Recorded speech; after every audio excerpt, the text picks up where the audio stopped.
ایک اور پہلو سے جواب دینا چاہتا ہوں. ایک تو سرکس یہی فیصلہ ہوا ہے کہ اگلا اجلاس جو ہمارا ہوگا اس میں تمام حکومتی اتحاد کے نمبر 1.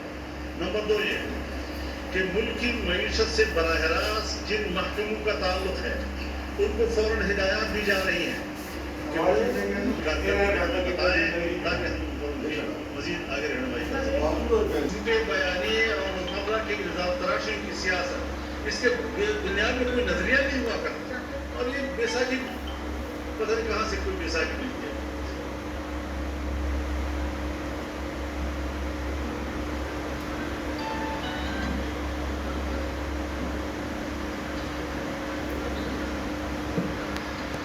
جی بہت شکریہ.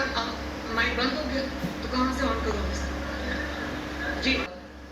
کیونکہ اس قسم کا یک طرفہ ناانصافی پر مبنی فیصلہ آنا تھا اور اگر فل کورٹ بن جاتا تو خوف تھا نا.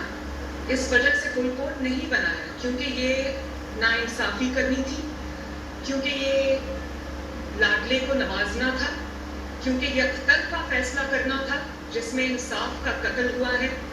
تو ظاہر ہے فل کورٹ میں تو بہت معزز جج صاحبان شامل ہیں جو آنیسٹ ہیں, جن کی شہرت داغدار نہیں ہے. تو ان کی موجودگی میں اس قسم کا فیصلہ کرنا وہ مشکل تو نہیں, میں کہوں گی ناممکن ہو جاتا. اس لیے فل کورٹ نہیں بنا. اور اگر نیت میں کوئی خرابی نہ ہوتی, اگر آپ نے یہ ناانصافی نہ کرنی ہوتی تو آپ کو کوئی آر نہیں تھا. کہتے جی فل کورٹ بنائیں, بیٹھیں, چیلنج کریں.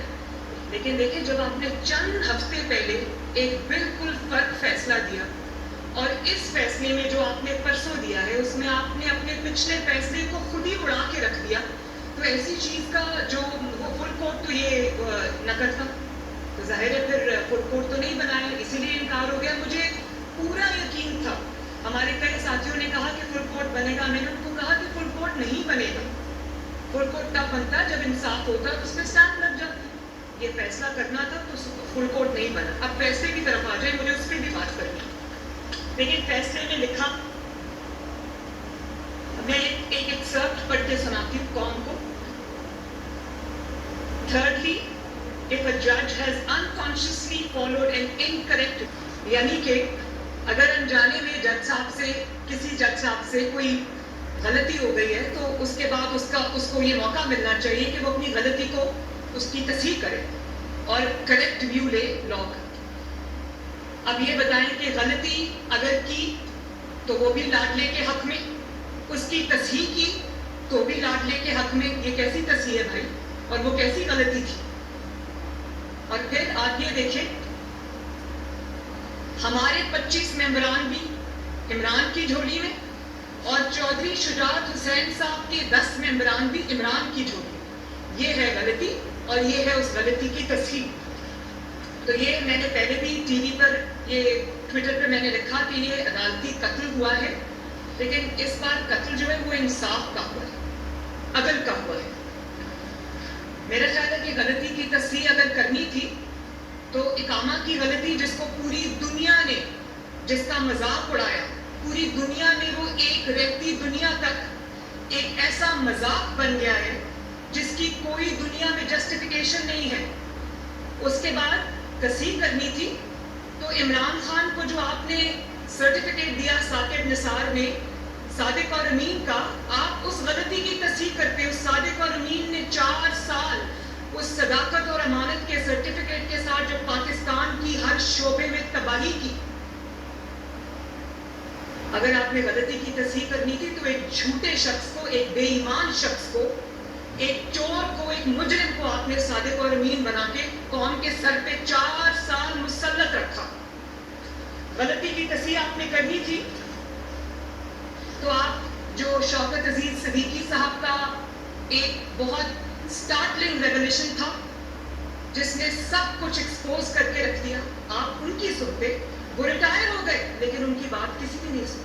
سپریم جوڈیشل کاؤنسل میں آج بھی ان کا مقدمہ جو ہے نا وہ نہیں سنا جا رہا. وہ شخص اپنی نوکری کی مدت پوری کر کے چلا گیا. تصحیح کرنی تھی تو ارشد ملک صاحب نے اتنا بڑا آن ریکارڈ بیان دیا کہ نواز شریف کے ساتھ جتنی بھی زیادتی ہوئی، جو ناانصافی ہوئی، وہ مجھے بلیک میل کر کے دی گئی. تصحیح کرنی تھی تو اس کی کرنی تھی. آپ بھلے معافی نہ مانگتے، نواز شریف صاحب سے ان کی ہوئی زیادتیوں پر دوربینیں لگا کر آپ دیکھتے رہے کہ نواز شریف کے خلاف دنیا بھر میں کوئی ثبوت مل جائے. وہ آپ کو نہیں ملا کیونکہ ثبوت تھا ہی نہیں. ثبوت اس لیے نہیں تھا کہ گناہ تھا ہی نہیں، جرم تھا ہی نہیں. لیکن آپ نے وہ نواز شریف صاحب کے ساتھ زیادتی کو برقرار رکھا، بلکہ بجائے اس کے کہ تصحیح کرتے آپ زیادتی در زیادتی کر رہے ہیں. اور آپ نے کس طرح کل پرسوں نواز شریف کے ساتھ پھر زیادتی کی، وہ بھی سن لیں. پہلے جب نواز شریف جماعت کا سربراہ ہے اور اگر اس کا کوئی مقدمہ آتا ہے عدالت میں تو عدالت یہ تعویلیں دیتی رہتی ہے، جسٹیفیکیشنز دیتی رہتی ہے کہ پارٹی کا سربراہ یا پارٹی ہیڈ ہی سب کچھ ہوتا ہے، اس کے علاوہ اور کوئی کچھ نہیں ہوتا. اور جب لاڈلے کی باری آتی ہے تو چند ہفتوں کے بعد ہی آپ کہتے ہیں کہ پارٹی ہیڈ کچھ نہیں ہوتا، جو ہوتا ہے وہ پارلیمانی پارٹی ہوتی ہے. یہ اس قسم کی باتیں تو کوئی بچے بھی نہیں کرتے آج کل. بہت حیران کن. میں آنیسٹلی جب یہ فیصلہ آیا تو میں یہ دل میں سوچ رہی تھی کہ چیف جسٹس صاحب آپ کیا کر بیٹھے اپنے ساتھ. ہمیں تو عادت ہو گئی ہے اس قسم کے فیصلوں کی. ہمارا تو ووٹ بیس بھی چارج ہو جاتا ہے، ہمارا ورکر کھڑا ہو جاتا ہے، ہمیں فائدہ ہوتا ہے. لیکن کس کو نقصان ہوا؟ میں نے اس دن اپنی پریس کانفرنس میں بھی کہا تھا کہ کوئی توہین عدالت ادارے کے اندر سے نہیں، باہر سے نہیں ہوتی. میں ادارے کی توہین نہیں کر سکتی، مولانا صاحب نہیں کر سکتے. ادارے کی توہین ادارے کے اندر سے ہوتی ہے جب اس قسم کے فیصلے آتے ہیں. پھر اس کے بعد عدالت کا کام ہے آئین کی تشریح کرنا، آئین سازی کرنا عدالت کا کام نہیں. اور اگر آپ نے آئین سازی کرنی ہے جو کہ آپ نے کی تو آپ پارلیمنٹ کو تالا لگا دیں. اگر آپ نے وزیر اعلیٰ اور وزرائے اعظم آپ نے مقرر کرنے ہیں تو آپ اسمبلیوں کو، پارلیمنٹ کو، پنجاب اسمبلی کو تالا لگا دیں.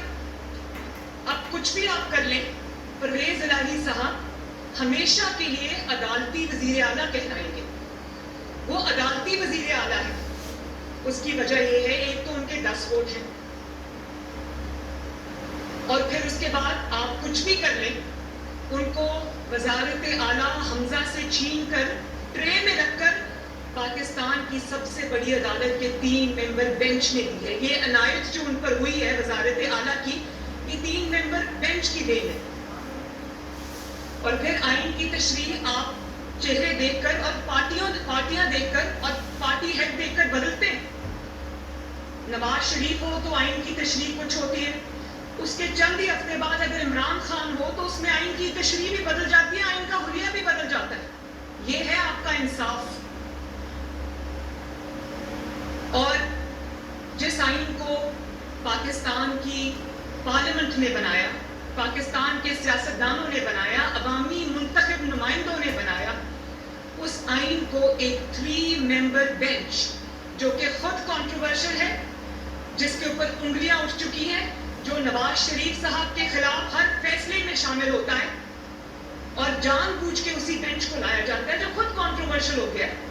آپ اس بینچ کے ذریعے آپ پاکستان کے آئین کو عدالت سے اٹھا کر باہر پھینک دیتے ہیں، اس آئین کی آپ دھجیاں اڑا دیتے. تو اگر آپ یہ سمجھیں گے کہ اس قسم کے فیصلے ہم سر جھکا کر قبول کر لیں گے تو ایسا نہیں ہوگا. ہم اس آئین کے رکھوالے ہیں. اگر تالا لگانا ہے تو لگائیں پھر پارلیمنٹ کو. اور پھر ڈیپٹی اسپیکر اگر مسلم لیگ نون کا ہو تو وہ ڈیپٹی اسپیکر کو عدالت میں کٹہرے میں بلا کر کھڑا بھی کیا جائے گا، اس کی رولنگ بھی غلط قرار دے دی جائے گی. لیکن ڈیپٹی اسپیکر اگر عمران خان صاحب کا ہو تو عدالت اس کو بالکل نہیں بلائے گی، بلکہ عدالت قاسم سوری کو جال سازی کرنے کے اوپر 2.5 سال سے سپریم کورٹ آف پاکستان نے اسٹے دیا ہوا ہے. یہ ہے تفریق، یہ ہے ڈسکریمنیشن، یہ ہے عدالتی جس کو کہتے ہیں نا انصافی. اور الحمدللہ ہر چیز سے محفوظ ہے. ایک ہی چیز محفوظ ہے پاکستان میں، وہ فورن فنڈنگ کا فیصلہ ہے. 8 سال کی تاخیر. سوچیں ہمارے لیے، مطلب میں اور نواز شریف صاحب جس کے نتیجے میں اقامہ نکلنا تھا